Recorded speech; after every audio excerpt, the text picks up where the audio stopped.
6 de abril de 1909, Roberto Perry está sobre una placa de hielo a la deriva, con una bandera recién plantada ondeando en el aire ártico. La tripulación congelada observa mientras la cámara captura el momento. Luego, Perry pronuncia 5 simples palabras. Estamos en el Polo Norte. Así nació uno de los mayores fraudes en la exploración. En Estados Unidos, los periódicos celebraron a Perry como héroe. El Congreso le otorgó medallas y los libros de texto lo reconocieron como el primer hombre en el Polo Norte. Pero había solo un problema. Un año antes, otro explorador estadounidense, el Dr. Frederick Cook, había afirmado que él llegó primero. 2 hombres, un punto helado en el mapa, y de alguna manera ambos juraban haber sido el primero. El país se dividió entre el equipo Perry y el de Cook. Perry llamó farsante a Cook, y Cook dijo que Perry tenía celos y estaba desesperado. Los periódicos lanzaron campañas de desprestigio. Entonces, ¿cómo es que el mayor logro en la exploración del Ártico se convirtió en un escándalo nacional lleno de mentiras, pruebas desaparecidas y 2 hombres reclamando la misma victoria imposible? Para eso, debemos regresar mucho antes de Perry o Cook hasta ese momento. Europa se obsesionó por primera vez con encontrar un atajo hacia la cima del mundo a finales del siglo XV.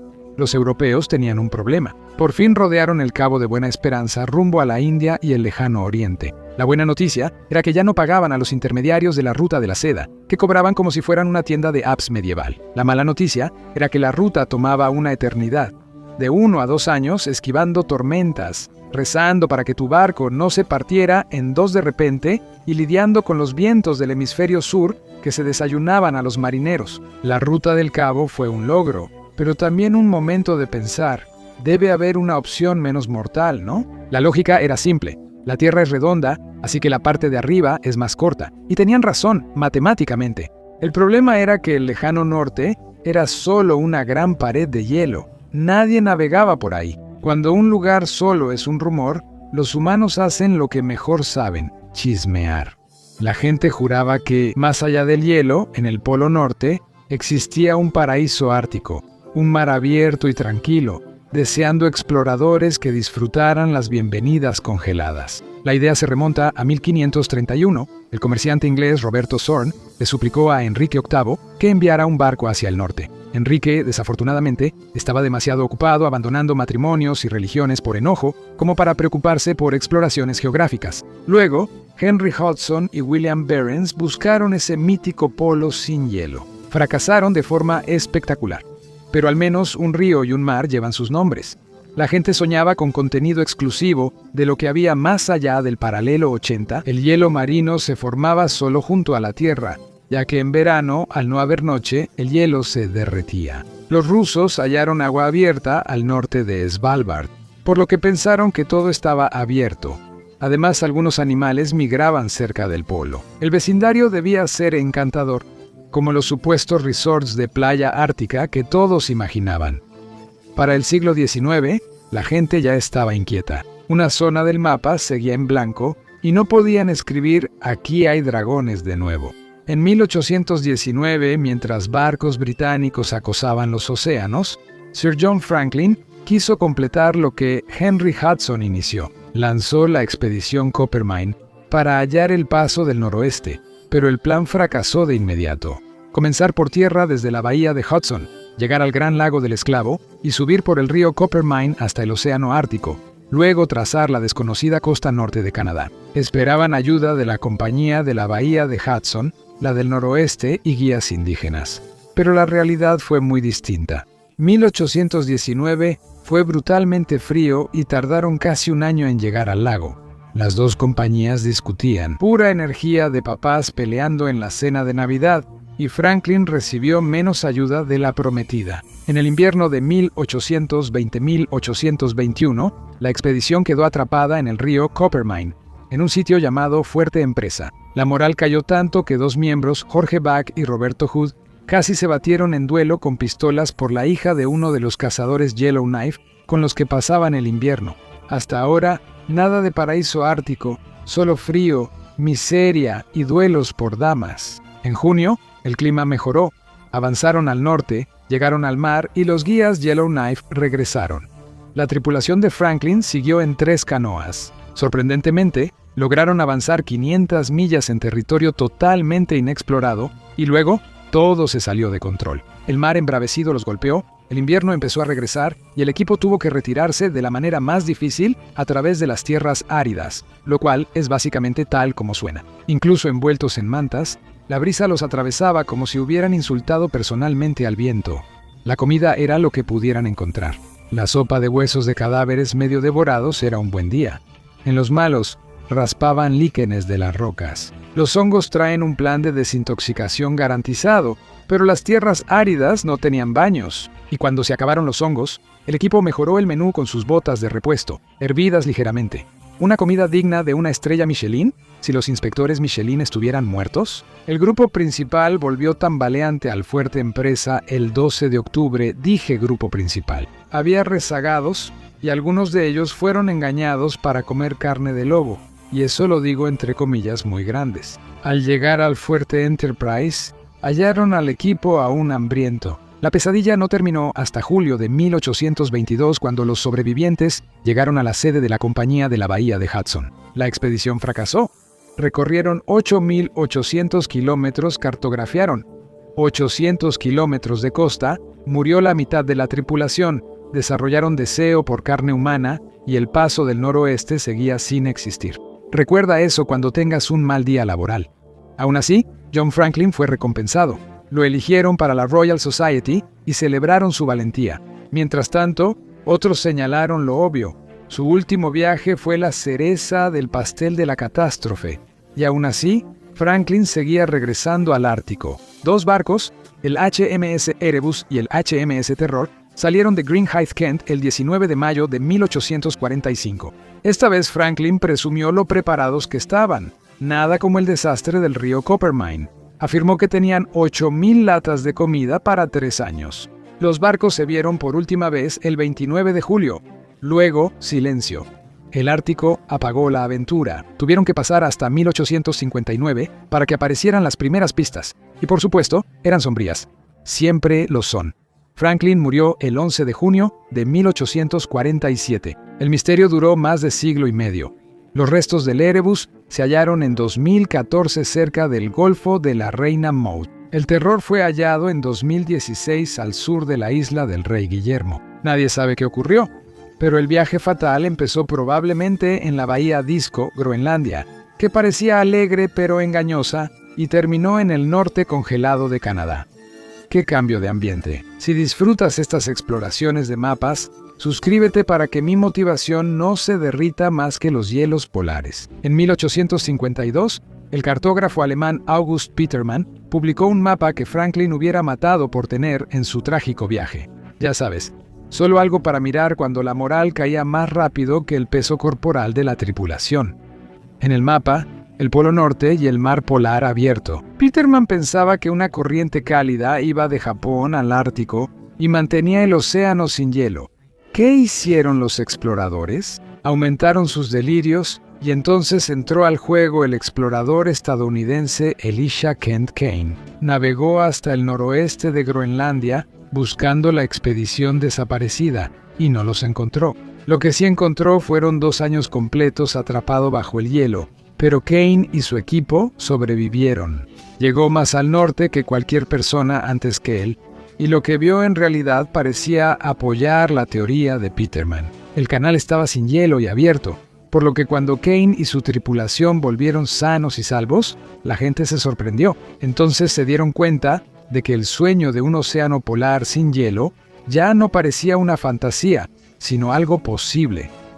La apertura del Canal de Suez en 1869 resolvió el problema de que el Cabo de Buena Esperanza intentaba ahogar a todos, pero no detuvo la carrera al Polo Norte, sino que la aceleró. Todos se burlaron del secretario de Estado William Seward por comprar Alaska. Le decían la locura de Seward, pero para él, Alaska era solo el primer paso de su gira de dominación mundial del Ártico. Gran Bretaña seguía plantando banderas. Rusia consideraba las operaciones especiales del siglo XIX. Hasta Suecia participó. Adolf Erik Nordenskjöld lideró la expedición Vega, la primera en recorrer el Paso del Noreste en 1878, estrella dorada para Adi. Estados Unidos no podía quedarse fuera. Terminada la guerra civil, era momento de morir en otro lugar, y ahí apareció James Gordon Bennett. O, más exactamente, entró en juego su dinero. Y si te preguntas cómo se conecta esto con Perry y Cook, lo descubrirás muy pronto. Bennett, editor de The New York Herald, era como un cajero automático ambulante con barba de collar. Compró un barco, el Jeannette, y lo equipó para sobrevivir a la deriva en el hielo ártico. ¿Fue él? Claro que no. Era rico. Envió al teniente George Washington DeLong de la Marina de los Estados Unidos, también conocido como el prescindible. Así que la expedición ártica de los Estados Unidos partió de San Francisco el 8 de julio de 1879 rumbo al Polo Norte. Por un tiempo todo fue perfecto.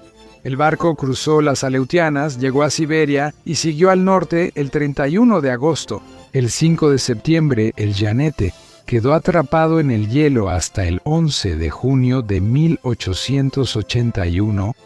Durante 2 años, congelado como una paleta con forma de barco, derivó menos de 230 millas. Al menos probaron la teoría del norte sin hielo. Peterman estaba equivocado. No existía ninguna supercorriente cálida de Japón al Ártico, ni corriente del Golfo del Pacífico, solo un hielo infinito y devastador para el alma. 2 días tras ser liberados, el hielo volvió, y esta vez fue personal. Aplastó el casco del barco y las esperanzas de DeLong de una vez. Eso es multitarea. El barco se hundió el 13 de junio, las tripulaciones cruzaron el hielo y abordaron 3 botes salvavidas, pero no todos escaparon de ese infierno helado. Un bote con 13 hombres fue rescatado por yakutos locales y llevado a un lugar seguro. Todos sobrevivieron y volvieron a Estados Unidos. El otro bote, con 12 hombres, llegó a una zona desierta de Siberia. Todos murieron. Ese era el grupo de DeLong. Su cuerpo fue hallado y volvió a casa en 1884. Aún descartando la teoría de Peterman, la gente no abandonó el norte. En 1903, Roald Amundsen inició la conquista del Paso del Noroeste. Su barco, el Hoa, era un pesquero de 47 toneladas, una bañera glorificada con ambición, mejorado con calado bajo, motor de 13 caballos y planes de navegar cerca de la costa, como si tuviera problemas de abandono, y al principio todo iba bien, casi demasiado bien.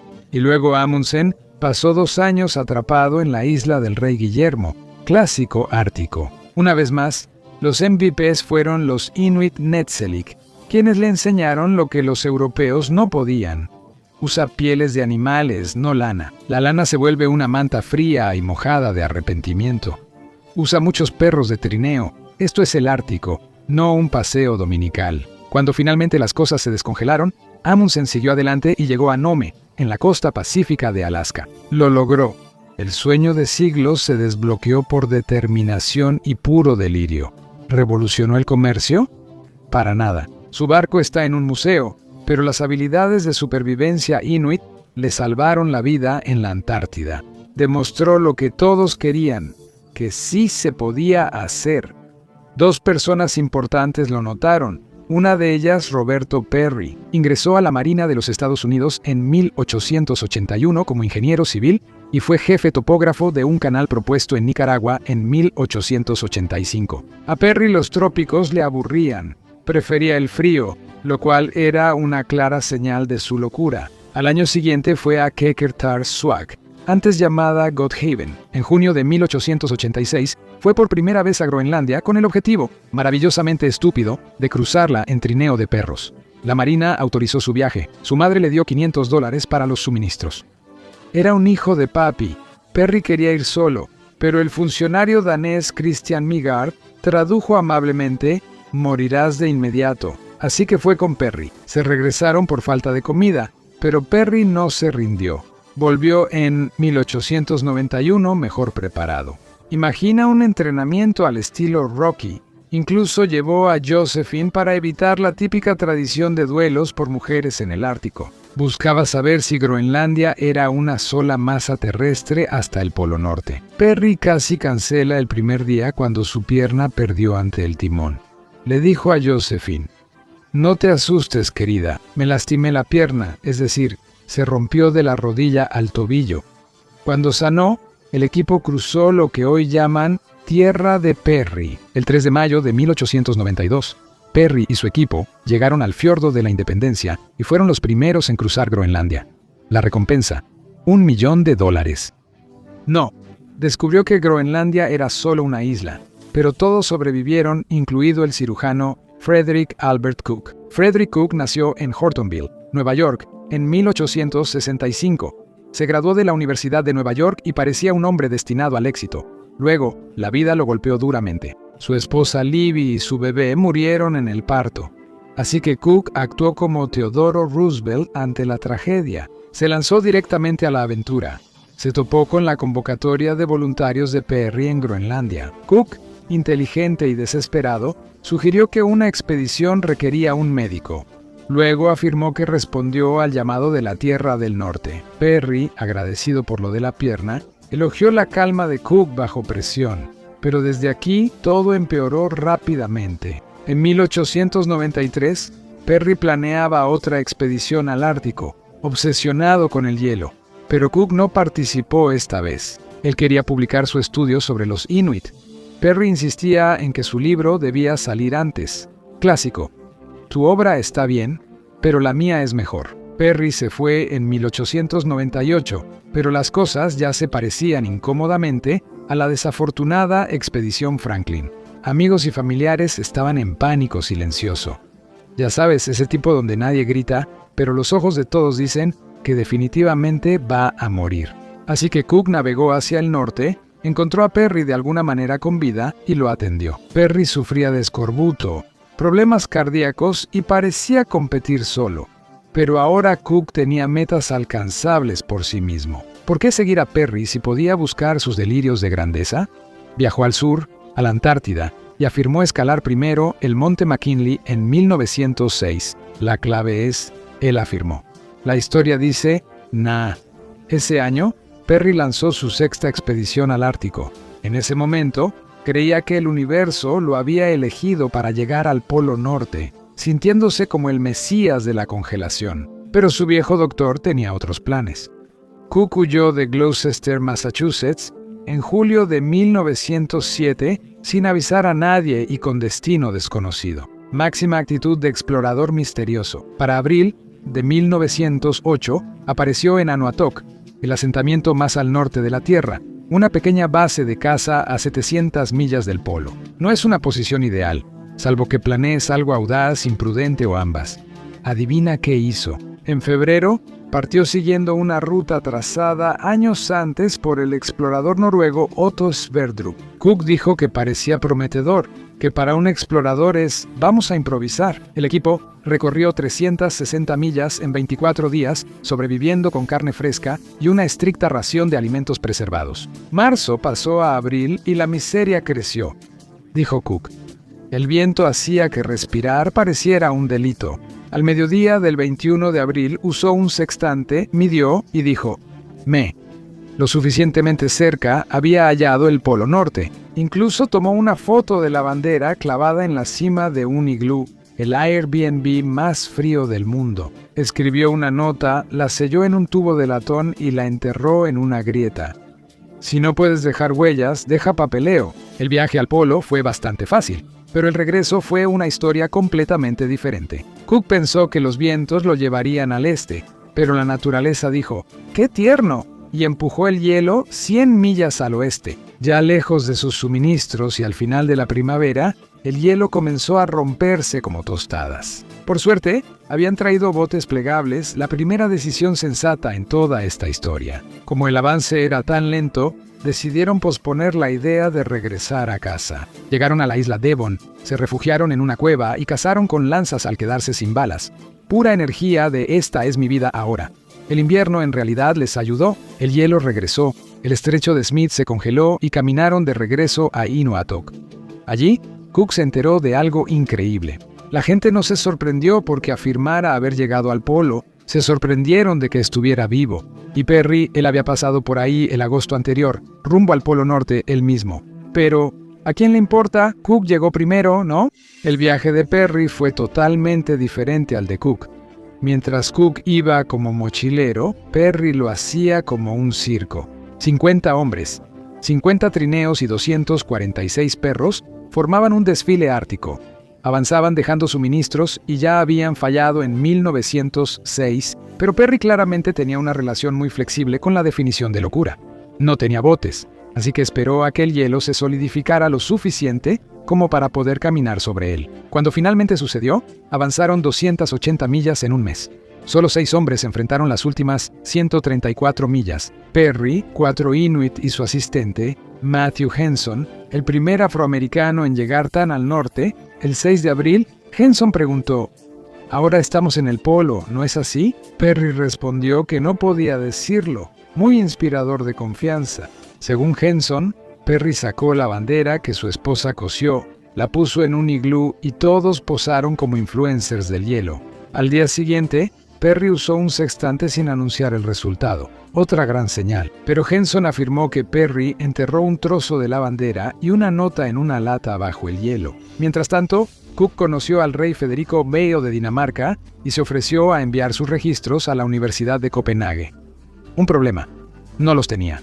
Harry Whitney, uno de sus compañeros, ya los tenía.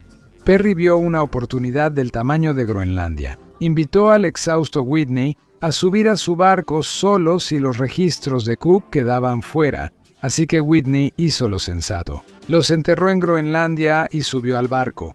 Puro cerebro, y desde entonces la vida de Cook fue en picada. Esa foto del Denali fue en una montaña falsa, la versión barata de la montaña. Los científicos de Copenhague revisaron los datos y dijeron: «Bro, sus sextantes ni siquiera daban el diámetro solar correcto del polo.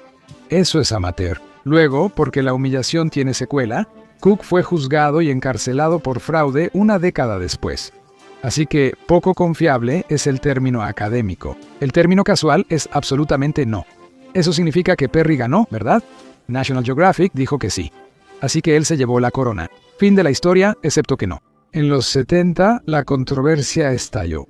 Wally Herbert llegó al Polo Norte en 1969, revisó los cálculos de Perry y concluyó que estuvo cerca, a unas 60 millas, pero no llegó. Nat Geo estuvo de acuerdo, así que tanto Perry como Cook estaban mintiendo sobre la carrera al polo. Un gran concurso de egos helados. ¿Por qué tanta confusión? Fácil. Sabemos dónde está el Polo Sur, en la Antártida, con coordenadas reales. Cuando Amundsen llegó en 1911, plantó una bandera y dijo: «¡Boom! ¡Mío! Pero el Polo Norte no está en tierra, es hielo flotante». La casa de Santa, básicamente, está sobre una enorme cinta transportadora congelada. Si realmente viviera en el polo geográfico, tendría que actualizar su dirección cada mañana. NORAD renunciaría. Así que no puedes plantar una bandera, el hielo se mueve, la bandera se mueve, tu heroico reclamo se mueve, y los choques de egos no terminaron con Perry y Cook. La carrera por el Polo Norte fue un teatro político. Poco después de esa disputa, el mundo entró en guerra 2 veces. No sé si notaste. Combina ideología, armas nucleares y un Ártico que dejó de ser solo frío. La locura de Seward hizo que el norte congelado fuera un campo de batalla cuando Estados Unidos se enfrentó a la Unión Soviética. Si los misiles balísticos intercontinentales volaban, lo harían por arriba. El hielo no detendría nada, salvo quizá tus esperanzas y sueños. Eso eran bases militares reales. No puestos de comercio de pieles ni casetas de suministros, piénsalo. Base Espacial Pituffik, antes Base Aérea Thule, está a 947 millas del Polo Norte y cuenta con unos 150 soldados. En la Guerra Fría, prueba con 6.000. La construyó un ejército de 10.000 trabajadores. La ansiedad geopolítica es poner una ciudad pequeña sobre el hielo. Las bases árticas debían reabastecerse por mar, pero ante la amenaza nuclear, nadie quería que sus barcos repitieran lo de Franklin. No quieres tener un acorazado atascado en el hielo por 2 años, es incómodo.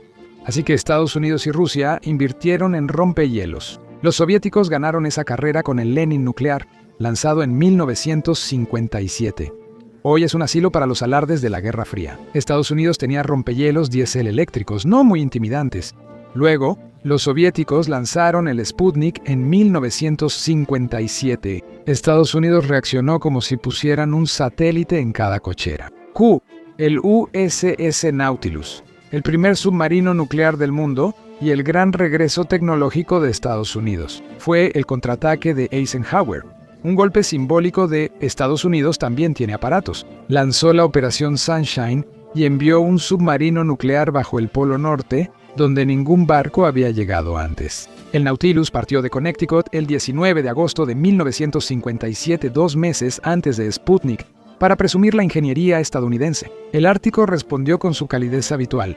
Hielo demasiado grueso, vete a casa. El submarino se rindió y esperó un año. Vergonzoso, claro, pero nadie murió, así que se consideró una victoria.